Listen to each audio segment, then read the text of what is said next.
or the other side of the coin, is this idea of getting stuck on a problem. So even with, we know what it is, we've done the digging to define it.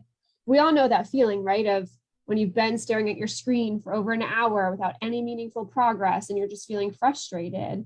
And, it can happen with larger life problems too. Should I start my own business? Should I leave my job? Should I do whatever? And so, I kind of have a twofold question here, but the first of them being, what do you think causes this feeling of being stuck in like the clients and people that you've worked with in the past? Mm-hmm, mm-hmm. I did an interview just yesterday. We're getting the interview series rolling again with um, interviewing experts and also participants in our community. And I interviewed Tomer, who was a participant in the community, and he lives in Manhattan. He has been in musical theater. He's now a director. He has a coaching practice, much like your own, where you work with creatives. And we've gone down these paths, and it's amazing. The insights are so rich, and uh, we've talked about this in different ways. Where let's say someone's trying to create something like a novel or a movie or a script or a painting, whatever it is. Tomer's thing, we talked a lot about yesterday, was in his experience when he's working with clients, most clients want to pour their whole being into their art and make their art about them, make their art some sort of project that speaks to their worth, and they can throw all of their wisdom and all of themselves into this, and this is their baby. I get it. His thing is, no, he has to uncouple that from people and Mm. and look at, no, this doesn't represent you. This only represents a small little sliver of you. I feel it when people are looking at their coaching practice, like, trying to develop their coaching practice and come up with their specialty or their niche, and they think, okay, this has to define me. This practice now defines me. It's my whole, it's my worth is tied up in the approval of others of this project that I'm doing, and somehow it becomes this thing where people can get super stuck in that, really stuck. And this project defines me, and his thing is, no, it's just a sliver. And the best part is if people uncouple the, okay, this doesn't need to define all of me, this only needs to define a part of me, and my work is to just roll up my sleeves and get the job done, get the get the thing written, get the website up, like, whatever that is, just a sliver. And if you define that, the next step in the process is usually you get a better understanding of the whole of you when Mm. you define just this small little sliver.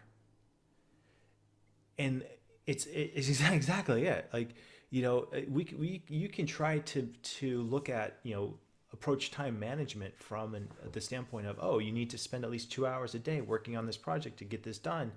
And why aren't you doing your 2 hours a day? Like, you start at 8, you end at 10. Like, that would be coaching the problem. It just, you can feel the energy. It just feels like, ugh, because what essentially what you're asking your clients to do, or ourselves to do in this situation, would be spend 2 hours working on this project, but the whole time you're just upping the stress levels because you feel like it needs to define the whole, all of you, right? Mm. That's horrible. That's rough. That's not fun. That's not going to work. Our beings won't allow that to work well, and so people feel stuck. Mm. And instead, if we have an insight like that, like, what small part of you is this? Not all of you. Just breathe that in. What small part? Okay, that's that part of me. Good. Now, think about spending 2 hours on that, like just defining that little small part and just getting the job done. The energy feels different. The beingness feels different. And it's that insight. Yes. Does the coach bring that knowledge, bring that insight? Absolutely, yes. So there's a kernel of insight. There's a kernel of knowledge. There's a kernel of, of yeah, a kernel of knowledge that then you shift into that curiosity, that empowerment mode. What does that mean to you? And that's the coaching process. And that's why this process helps people get unstuck. I mean, one example, right, of a possible sticking point that I think applies to a lot. I mean, that carries a lot of water. Yeah. I think so too. And it makes me think about when working with clients too, there's often times where, this stuck feeling, and I think this sort of goes along with what you were saying, comes from looking at what's happening through one lens. And so, one of my favorite tools that we use is like the perspectives tool. And, we always encourage people to pretend that they're trying on different pairs of glasses.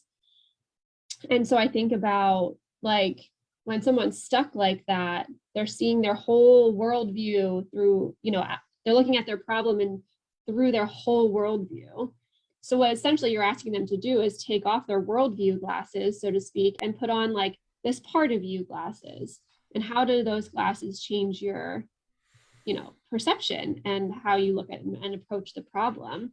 And so I'm curious, besides just that little sliver piece, are there other times where you notice asking people to put on these different perceptions, glasses, how does that help people become unstuck in those regards as well? Yeah, I mean, almost any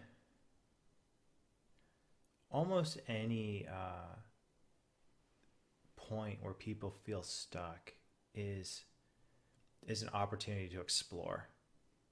And it's hard to say, like, you know what's stuck, not, I mean, it's hard to say, like, what are the things that any one person or globally get into.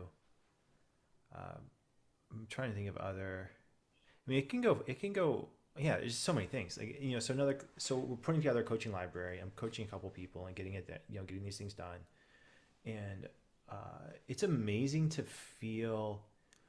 They're three different people. They have very different challenges, and it's also just amazing to feel the power of letting people process out loud, like letting people process in a space that it can be unexpected, like what comes out of it.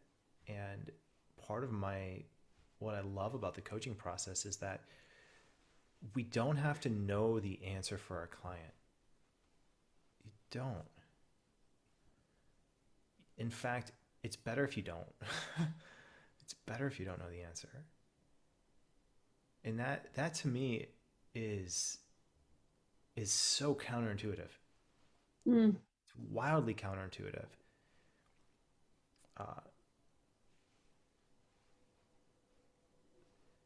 It's part of, I think, what needs to change too in our education system, because I think our education system teaches people to always have an answer at all times, and if you don't, then it's wrong. And it doesn't teach us to really define. So even to like get really good at defining. Okay, so what is it that I can do? Like, given what I know, like how can I create my own assignment and create my own ideas that don't have necessarily like a percentage, or like there's like a perfect ideal out there that I'm trying to achieve. What if that doesn't exist and I can just create something that I have to monitor my parameters of success? And when our education system does a terrible job at that, the only times I think it does do well with, does kind of get there is when you're looking at anything that involves competition. Like, let's say, it could be like a science fair or a book writing thing, or, speech and debate, or sports.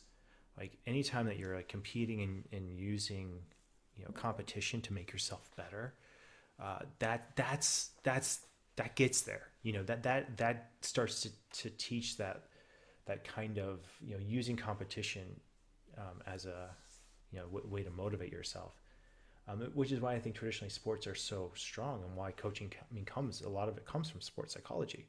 Like, if you really truly are pushing yourself to a peak performance, uh, these are the exercises that we know work on the athletic field. What if we apply those same exercises to our internal world? From a sports psychology standpoint, uh, you know, we eh, the solution to get out of our own self is not universal. We each have to find that answer for ourselves, and coaching is a pathway to do that. But we each have to do that internal work ourselves. I love that. I think that's a really beautiful way for people to have a deeper understanding of coaching. I know a lot of my newer coaches, if they were watching, were probably very uncomfortable with the statement of like, it's better if we don't know the answer. But I think what you just said really sums it up nicely of, everybody's journey is different. And so we all have to do that work for ourselves, or else the solutions and the achievements and the goals, they don't stick as well if someone else does them for us. I think that's really a beautiful way to sort of wrap up this idea of problem solving and the way that it's important for us to do our own internal work. These insights can help. I was inspired when Tomer, you and I have talked about this, but talking to Tomer, the way he put it together, I thought, I love that. And the insight helps. These insights can prompt healing. They can prompt, action and inspired action. Like, oh yeah, this is great. It's important to be fed this. It's important to be fed insights, and then to do the empowerment work. And that's why I love coaching. Is I love that balance, and I feel like, when you're in there and you're working with a client and you have this feeling of I was born to do this work. That's when that's when you're on the path. Well, thank you, Britt. This is fun. These feed the soul in a deep way of realizing that these ideas are they're moving the ball forward. And I was thinking today, I was working on this thing. I was like, why is it taking me so long to do this one little thing? And it's so, like, we've been working on it for a while, and I'm, passing this by, like, getting multiple eyes on it, trying, that kind of thing to get it, to get it really dialed in well. And I was thinking about, I knew this was coming up in this, this from Tomer's thing in my head too. And I had this thought of, when you're in it, when you're trying to establish a coaching practice, or you're trying to learn a new skill, or you're trying to do all these things, a full half or 50% of the mental emotional energy is in making sure that we are good, like making sure that you feel the place you need to be. And I think that we tend to take that mental emotional work for granted. But a full 50% of our effort is on on ourselves, and making sure you're sleeping, eating well, exercising, like all those things matter, really, really deeply. It took me a couple of years to figure that out when I first started, because I just wanted to take that for granted, my own space. And as long as you're moving the ball forward every day and have a habit to move the ball forward every day, you're on the path.